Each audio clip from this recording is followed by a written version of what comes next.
On January 21st, 2021, I introduced articles of impeachment against Joe Biden. And less than 2 weeks later, I was kicked off all of my committees by House Speaker Nancy Pelosi.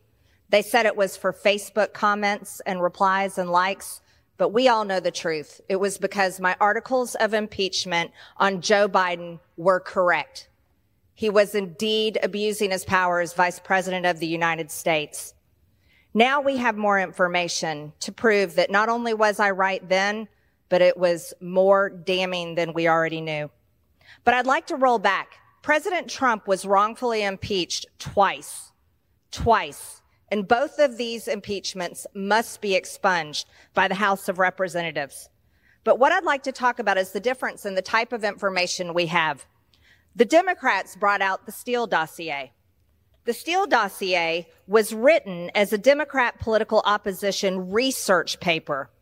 The information was written by a contractor and it was fed to the FBI with no transparency on subsources. The contractor had no primary source information, and the FBI operationalized uncorroborated claims to secure FISA warrant on political campaign official of opposing political party. Information was later debunked by Congress, the Inspector General, and Special Counsel investigations. But the mainstream media won Pulitzer Prizes on the bogus Russia narrative. And then they led the witch hunt, leading to impeaching President Trump over a phone call with the president of Ukraine. But let me tell the House what type of information we actually have. We have an FBI form called an FD 1023 form, and here's the difference for the public listening. On the 1023 form, the information originated from an FBI informant who'd been relied upon for many years and was considered the FBI's top informant. It was also paid $200,000 for multiple years by the FBI. Information was written by the FBI agent in official FBI form and relied on no additional subsources. The FBI informant was a direct eye and ear witness to the information provided. The FBI apparently took no action to further the investigative claim.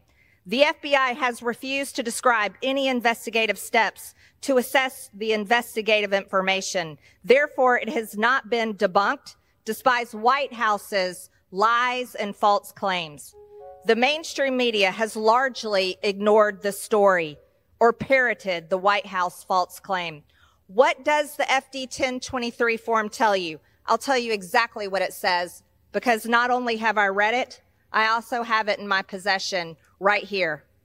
And this is a form that the entire American people, the entire public should have because it's unclassified. But Christopher Wray, the director of the FBI, forced us to read it in a SCIF and would not hand it over to us. Thankfully, Senator Chuck Grassley released this form because it was provided to him by a brave whistleblower. This form entails the damning information that then Vice President Joe Biden took a $5 million bribe from the oligarch that owns Burisma. Not only did Joe Biden take a $5 million bribe, so did Hunter Biden. And what did Joe Biden deliver as Vice President of the United States? He got Viktor Shokin, the Ukrainian prosecutor general, fired from his job. How did Joe Biden, Vice President, get that done?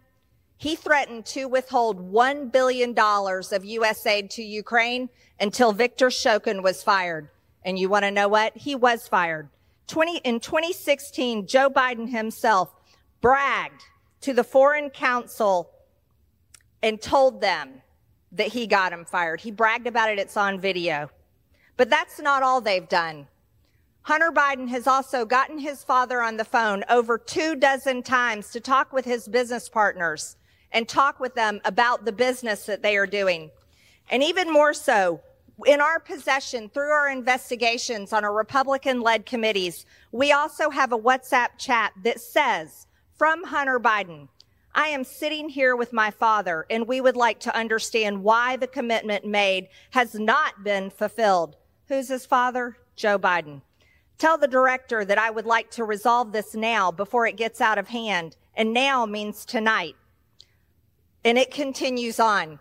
What I'm demanding is that the Republican-led House of Representatives move forward on an impeachment inquiry on Joe Biden, because this type of corruption should never be allowed to stand. We must expunge President Trump's wrongful impeachments, and we must impeach Joe Biden.